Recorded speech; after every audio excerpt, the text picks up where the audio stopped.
Hello YouTubers, and welcome to another Doctor Who Classic Series action figure review.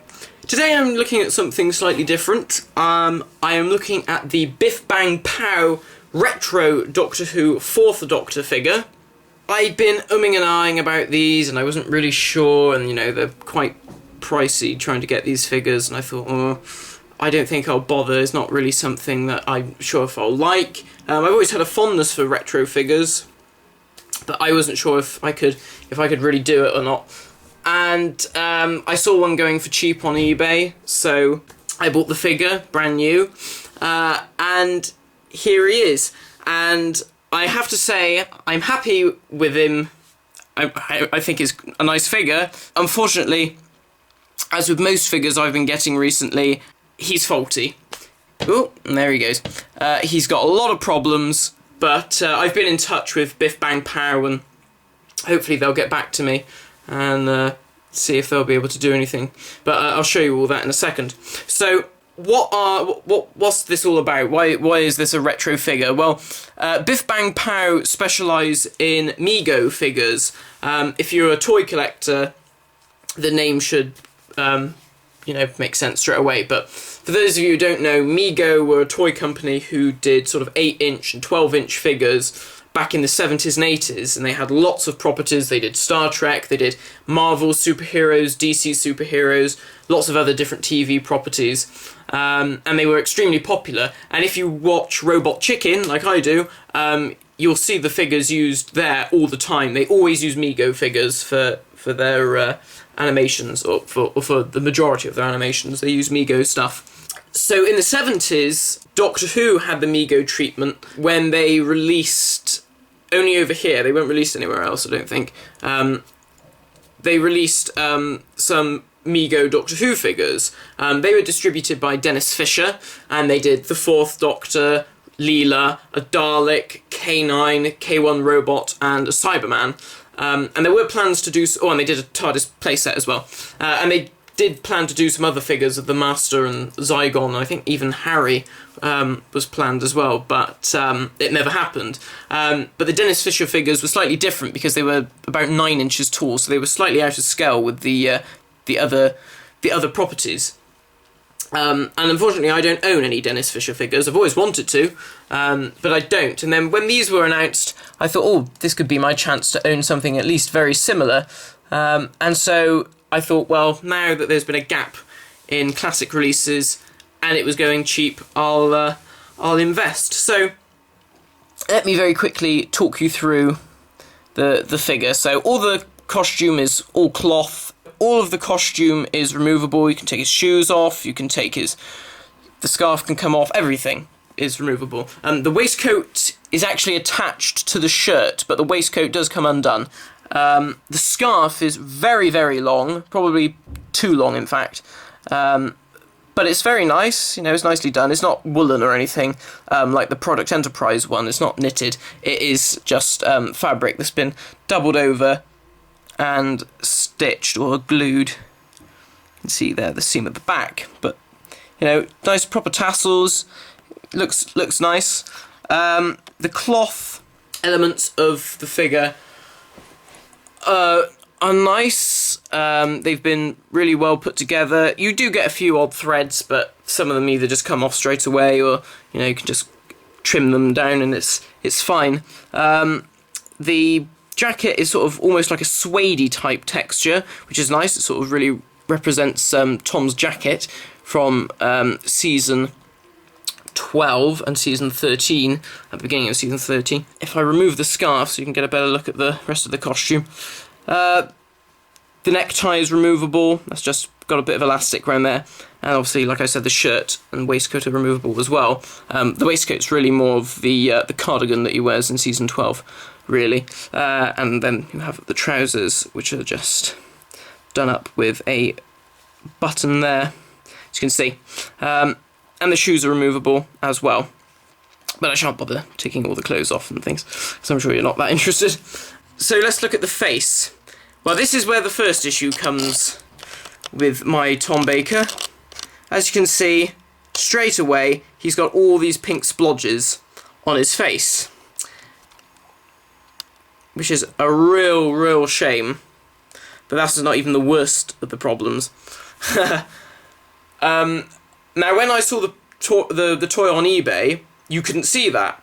When it arrived in the post, and I opened the Jiffy bag and took him out of the packaging, you couldn't see that, because his jacket was all hunched up around his face, and the scarf was wrapped around the head.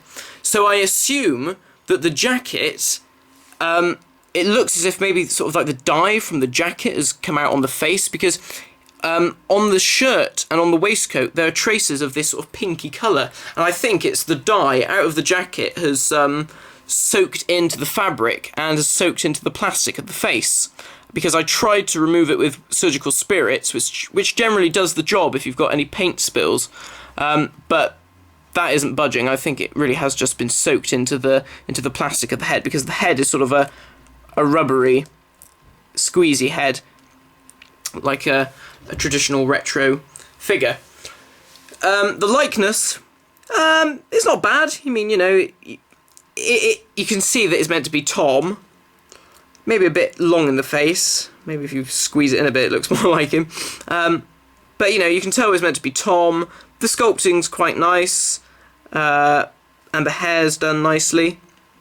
Obviously not much paint detail, because, you know, it's not trying to be a modern toy with lots of screen accuracy. It's just trying to be a toy from the 70s, and which is what I kind of like about this line. They're not trying to be modern figures. They're trying to be what if, almost as if, imagine if the Dennis Fisher line carried on past those few figures. Imagine if they carried on doing the toys all the way through the classic run from the 70s on, which is a really nice idea.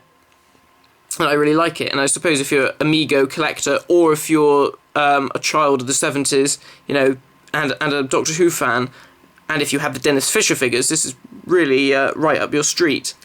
So the head is nice. Obviously, mine has that issue. The other problems the figure had, if I just talk about the articulation now, obviously the head is just a neck peg, just turns all the way around, does 360. The arms move back and forth, you know, like that. And he does have elbow joints, and then the wrists are articulated. They twist all the way around, and then they twist forward and back. So slightly different from what we get with character options, but not dissimilar. He has waist articulation. I wouldn't really twist it all the way, just in case, because they are quite fiddly figures. I'll explain why in a sec. And then obviously he's got sort of almost like ball jointed hips and articulation at the knee, and he has ankle articulation. So he's got a fair bit of articulation. All the articulation is not like the toys we get these days.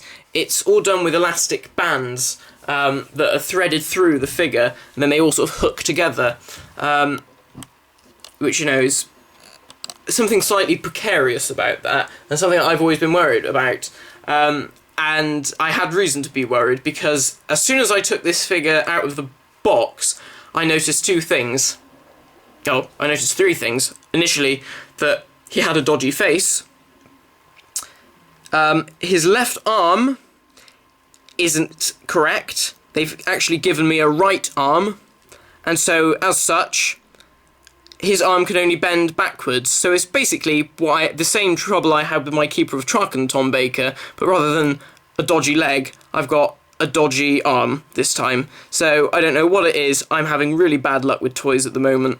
Everything is going wrong.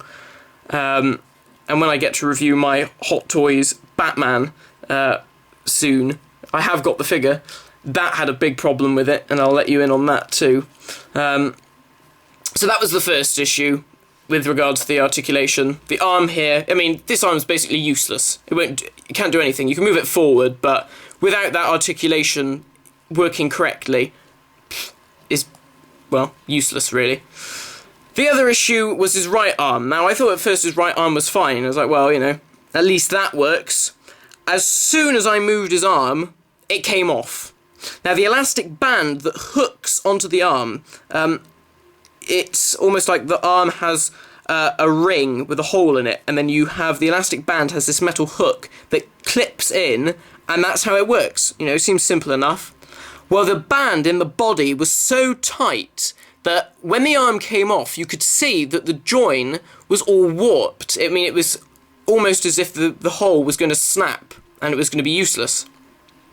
And I had a job to get the elastic band out. It was so tight. I was using a cocktail stick to try and hook it inside and yank it out, snap the cocktail stick. That's how tight the band was. But I did manage to get it back on. And obviously the band was so tight that not only was it warping the arm, but it was trying so desperately to pull away from the socket that when it moved, it really came out. So I'm really worried that if I move this arm too much, too far forward, too far backward anyway, it's going to break. So, you know, in that regard, not particularly pleased with that. So, bad face, two bad arms. Not a good start. He comes with a couple of accessories. He comes with a sonic screwdriver, which is really nicely sculpted. If I just show you that, you know, you've got the... It cuts off at the edge here, you know, just like the actual prop. It's even got the bit dug in the side as well. So it is really close to the actual prop. It's probably closer than the character options sonic screwdriver, but obviously they can do it because the scale is just that much bit bigger. The other accessory, I can't talk, is his hat, which... Oh, sorry, Tom. His hat is insane. It is just far too big for his head, and his head is too big for the hat. And I'll show you why in a sec. I mean, the hat, you know, is nicely sculpted. Probably the brim's up too far, but a bit too much like a cowboy hat. I did try to bend it down, but it wasn't really working. And if you put the hat on his head, it just sort of balances on his hair. It's like he's got an afro and he's trying to balance his hat on top. So it doesn't look particularly good. If you lean it forwards, you know, either way you put it, it doesn't look great. Now, I thought maybe putting it, sort of sit it back on his head, it won't look too bad, but, you know, it still looks insane. It looks like Tom Baker's wearing one of those novelty hats. But there you go. It's not brilliant, and it's not. I mean, I definitely won't be displaying him with the hat on at all.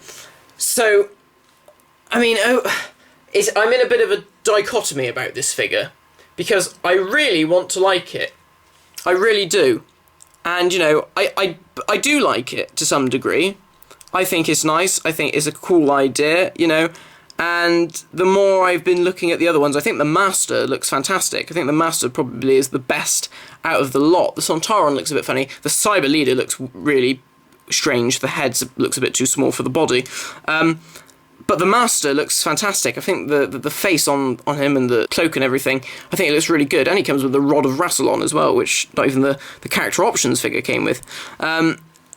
So I think the Master was definitely one that I would have liked to have got as well. However, because of the issues I've had with quality control, and I don't know, I mean, if anyone else has bought any of these toys, please let me know if you've had any similar problems, because I'd be interested to find out. Because of the problems that I've had, I'm not really sure if I can afford to get any more, especially at the price. I mean, I was lucky that I got this one so cheap, but I don't know if I can afford to buy the Master, get home, take him out, and find out he's got 2 left legs, or, you know, 2 right hands. You know, I don't want that problem. I mean, I think if I did buy them, I'd probably go into a store and really check as best as I can at the packaging and make sure that he looks a-okay. But, you know, overall, I like the toy. I think it's neat. I think it's a nice idea. Obviously, I can't really... I'd love to be able to show him off better for you and pose him in more dynamic poses, you know, and make him look really cool. But when your arms don't bend as nature intended, you're not really going to get a lot of display out of it. That's not too bad. That looks kind of okay. We'll we'll do that for now. He looks like he's ready to take on a Dalek or a Cyberman. So, overall, a nice idea. I kind of like the toys. I'd love to be able to get the rest, but because of the quality control problems, I think I'll probably wait a while and see what happens. Fingers crossed Bif Bang Pow can get in touch and, don't know, maybe help me out. I'm not holding out a lot of hope, and I think this guy will probably just... I'll either put him on the shelf, displayed like that, or maybe stick him back in the box, and maybe just hang him on the wall. The box is really nice as well. You can see that. Just like the classic packaging for all merchandise at the moment. You know, you've got the TV movie Pertwee logo, and then you've almost got like the diamond tunnel, like from the Tom Baker Pertwee sequence, and you've got a few stars and things. So it shows off the other figures in the line: Tom, Cyber Leader, the Master, Steyr. And then you've got the same on the back. It's limited edition. I've got 1955 out of 3,000. Clearly, whoever packaged 1955 was an idiot and doesn't understand how the human body is constructed. But there we go. I hope you've enjoyed this review. Fingers crossed. Hopefully, I might get some more Bif Bang Pow stuff. Possibly. You know, if you enjoyed this review and you're interested in the figures, let me know, and I'll see if I can afford to do it. That's the main thing, really. Can I afford to buy these figures? Not when they're going to end up broken like this, I can't. But I still like him. I still think he's cool. Broken limbs and pink face aside, it does look like he's got quite a bad shaving rash going on there. I think he's a good figure. So thanks for watching this review, guys, and I'll see you in my next review whenever that may come. Thanks again.